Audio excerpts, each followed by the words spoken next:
जय श्री कृष्ण दोस्तों। सर्दियों का मौसम आ चुका है। जैसे जैसे सर्दी बढ़ती है वैसे वैसे हमारी तुलसी माता और नंदलाल यानी लड्डू गोपाल जी की सेवा में थोड़ा सा परिवर्तन हमें करने की जरूरत होती है, क्योंकि कई जगह पर ज्यादा सर्दी के कारण हमारी तुलसी माता सूखने लग जाती है। तो सर्दियों में भी तुलसी जी को कैसे हरी भरी रखें और साथ ही लड्डू गोपाल की सर्दियों में सेवा किस प्रकार से करनी चाहिए, आज उसी पर चर्चा करेंगे। तो चलिए सबसे पहले हम लोग ये जान लेते हैं। तो देखिए, आप इन 11 टिप्स को फॉलो करके तुलसी माता को बिल्कुल हरी भरी रख सकते हैं और पूरे सर्दी के मौसम में हमें लड्डू गोपाल के लिए तुलसी पत्र ढूंढने की जरूरत नहीं होगी, घर पर ही तुलसी माता मिल जाएंगी।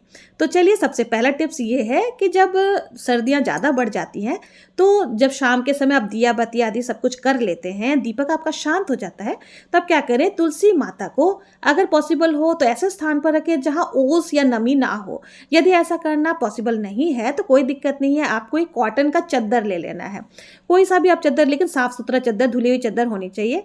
उससे आपको शाम को जो भी पौधे आपके घर से बाहर हैं उनको ढक करके रख दें, जिससे क्या होगा कि ओस डायरेक्टली पौधे पर नहीं पड़ेंगे। तो इससे हमारी तुलसी माता या और जो भी पौधे वो हरे भरे रहेंगे। अब कई लोग कहते हैं कि हमने चुनरी ढक रखा है, तो आप देखिए सर्दी में चुनरी ठंड से नहीं बचा सकती। इसको प्रैक्टिकली आप समझिए, चुनरी जो है बहुत ही हल्की और पतली होती है, नेट टाइप के कपड़े में बनी हुई होती है, जिससे बिल्कुल भी सर्दी नहीं रुकती। क्या हम लोग चुनरी लेकर के शॉल के बदले अपना गुजारा कर सकते हैं? नहीं कर सकते ना।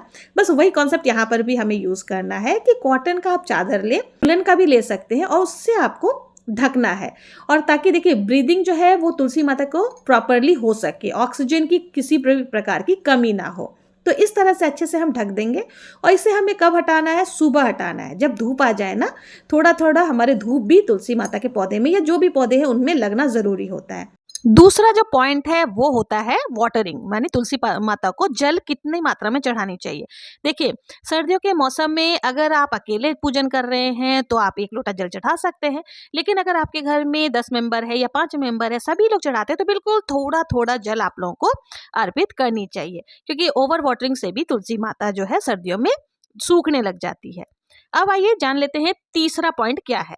देखिए, तुलसी जी पर मंजरी भी बहुत जल्दी जल्दी आ जाती है, तो आपको टाइम टू टाइम मंजरियों को भी जरूर से हटाना चाहिए। नहीं तो जितने भी तुलसी माता के पोषण तत्व है ना, वो मंजरियां खींच लेती है, तो इससे भी हमारी तुलसी माता जो है वो सूखने लग जाती है। तो इसलिए टाइम टू टाइम आप ध्यान रखें कि तुलसी जी की मंजरी को आप हटाते रहें। और इसके साथ ही देखिए, अब जो दूसरा पॉइंट है, अब देखिए, आप लोगों को तुलसी जी में खाद भी जरूर से डालना चाहिए, लेकिन ज्यादा हार्ड खाद जो होता है ना, वो तुलसी जी एडजस्ट नहीं कर पाती है। तो इसलिए गोबर को घोल करके या फिर गोबर के जो खाद होते हैं वो आप डाल सकते हैं। और देखिए, यहाँ पर मैं जो भी पूजन करती हूँ उसके फूल आदि जो भी इकट्ठा होते हैं उनको मैं सुखा लेती हूँ। इससे भी खाद जो बनता है वो बहुत अच्छा होता है, और इससे ज्यादातर पौधे निकल आते हैं, लेकिन इनका खाद भी जो है ना बहुत बढ़िया बनता है। तो इसे आप जो है इसको भी गोबर के खाद में मिला करके तुलसी जी में आप डाल सकते हैं। डायरेक्टली नहीं डालना है, थोड़ा सा पानी में मिक्स करके आपको डालना, रात भर पानी में भिगो करके रख दे, सुबह जो पानी है उसे छान करके आप तुलसी जी में डाल सकते हैं। तो इस तरह से आप खाद भी यूज कर सकते हैं। अब देखिए, इन सब के साथ ही जो तुलसी जी होती है ना, उनमें थोड़ा थोड़ा, जैसे कई बार हम लोग प्रसाद वगैरह चढ़ाते हैं तो चींटियां आदि आ जाती है, तो उससे बचाने के लिए आपको क्या करना है, हल्दी आपको बीच बीच में जरूर से डालना है। अब देखिए, कई बार हम लोग तुलसी माता के गमले में स्वास्तिक आदि बनाते हैं, हल्दी से तिलक लगाते हैं, तो जब बाद में हम लोग जल डालते हैं ना, तो वो अपने आप ही घुल जाते हैं। इसके पीछे भी देखिए साइंटिफिक रीजन यही है कि ये फंगस होने से रोकता है। तो हमें सप्ताह में कम से कम 1 बार या 2 बार हल्दी मिश्रित जल भी जरूर से तुलसी जी में चढ़ानी चाहिए। और आप कोशिश करें कि देखिए, सर्दियों का मौसम आ गया है, तो तुलसी जी में अगर कुछ भी आप भोग प्रसाद चढ़ा रहे हैं तो उसे अलग से किसी कटोरी में चढ़ाएं, बाद में इसको आप हटा लें, तो इससे हमारी तुलसी जी बिल्कुल सही रहेंगी। अब देखिए, कई बार ऐसा होता है कि हमारी तुलसी जी बिल्कुल हरी भरी होती है और अचानक से आप देखते हैं तो अंदर तुलसी जी बिल्कुल से जैसे सूखी हुई हो जाती है। तो ऐसा मन में आ जाता है ना कि पता नहीं तो हमारी तुलसी जी को क्या हो गया। तो ये चींटियों की वजह से होता है कि चींटियां उनकी जड़ को खा जाती है, और इस तरह का प्रॉब्लम जो है वो क्रिएट हो जाता है। तो उसे सॉल्व करने के लिए हमें ये हल्दी का पानी नियमित डालना चाहिए। ये देखिए, नॉर्मली लोग क्या करते हैं, हर गुरुवार के दिन तुलसी जी का जो गमला है उसमें स्वास्तिक आदि बनाते हैं हल्दी से। तो इसका भी बहुत बड़ा कारण है कि आप साइंटिफिकली अगर देखना चाहते हैं तो स्वास्तिक जो है बाद में पानी में में घुल करके हल्दी पूरे मिट्टी में मिक्स हो जाती है। कहने का अर्थ ये है कि तुलसी जी को हेल्दी जो है वो ग्रो करने में हेल्प करता है, मदद करता है। और देखिए तुलसी माता जो है वो साक्षात माता लक्ष्मी देवी ही होती है और भगवान श्री हरि विष्णु का कोई भी पूजन अर्चन हो उसमें बिना तुलसी के पूजन संभव ही नहीं है। इसलिए माता तुलसी को जिनके भी घर में है उनकी सेवा जरूर से बहुत अच्छे तरीके से करनी चाहिए। सुबह शाम दीपदान जरूर से करना चाहिए, समय समय पर जल चढ़ाना, सब कुछ आदि करनी चाहिए। और देखिए तुलसी जी को ग्रो करने के लिए थोड़ा सा बड़ा गमला आप लेंगे ना तो ज्यादा अच्छा, क्योंकि थोड़ा बड़ा गमला रहेगा तो उनको सभी कुछ अच्छे से मिलेगी।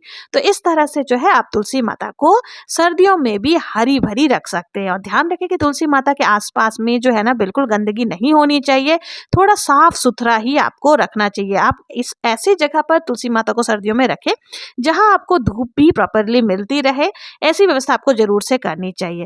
विश्वास रखिए जितना आप तुलसी माता से प्रेम करेंगे, तुलसी माता की सेवा करेंगे, उतने ही तुलसी आपके घर में हरी भरी रहेंगी। अब ये थी तुलसी माता को किस तरह से हमें हरी भरी रखनी है उसकी टिप्स। अब आइए जान लेते हैं सर्दियों में लड्डू गोपाल जी की सेवा हमें किस प्रकार से करनी चाहिए। देखिए सर्दियों में ठाकुर जी की सेवा में सबसे ज्यादा जरूरी होता है उन्हें ठंड से बचाना, गर्माहट देना।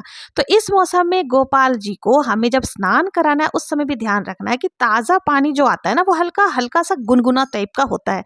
तो उस पानी से आपको स्नान कराना है, या फिर अगर आपके यहाँ ताजा पानी की कोई सुविधा नहीं है तो आप हल्का सा गुनगुना पानी कर ले, उससे आप ठाकुर जी को स्नान करा सकते हैं।